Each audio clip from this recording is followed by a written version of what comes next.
आज भारतीय जनता पार्टी फिर एक बार अपने हथकंडे, घिनौनी राजनीति और षड्यंत्र में कामयाब हुई है। कैलाश गहलोत के ऊपर लगातार भारतीय जनता पार्टी के द्वारा दबाव बनाया जा रहा था।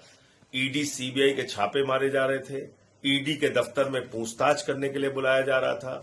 इनकम टैक्स के छापे उनके घर पे मारे जा रहे थे। और ये भारतीय जनता पार्टी की खूबसूरती है नरेंद्र मोदी जी की कि जब वो किसी के ऊपर ईडी का छापा मरवाते हैं, इनकम टैक्स का छापा मरवाते हैं, ईडी के दफ्तर में पूछताछ के लिए बुलाते हैं, तो जोर जोर से प्रेस कॉन्फ्रेंस करते हैं, चिल्लाते हैं, कहते हैं ये तो कैलाश गहलोत पे ये भ्रष्टाचार है, वो भ्रष्टाचार है। और जैसे ही वो बीजेपी में शामिल हो जाते हैं तो सारे आरोपों से बरी हो जाते हैं।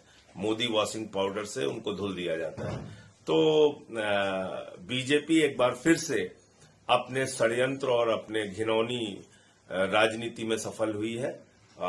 मैं समझता हूं कि कैलाश गहलोत के ऊपर बहुत दबाव था, ईडी, इनकम टैक्स और तमाम तरीके का, और उसके कारण से ये फैसला उनके द्वारा लिया गया है। लेकिन उन्होंने भ्रष्टाचार का आरोप लगाया है, यमुना सफाई के लिए की बात की है, शीश महल। अब वो ऐसी बातें कर नहीं सकते क्योंकि वो 5 साल तक सरकार का हिस्सा रहे हैं। जिस पार्टी में आप रहे हैं, जिस सरकार में आप रहे हैं, अब मैं कहता हूं ये सारी की सारी बीजेपी की स्क्रिप्ट है। भारतीय जनता पार्टी अब जो स्क्रिप्ट बना के देगी और जिस तरह का षड्यंत्र उन्होंने कैलाश गहलोत जी के खिलाफ किया है, तो उसी तरह से उनको बोलना पड़ेगा। Thank you sir.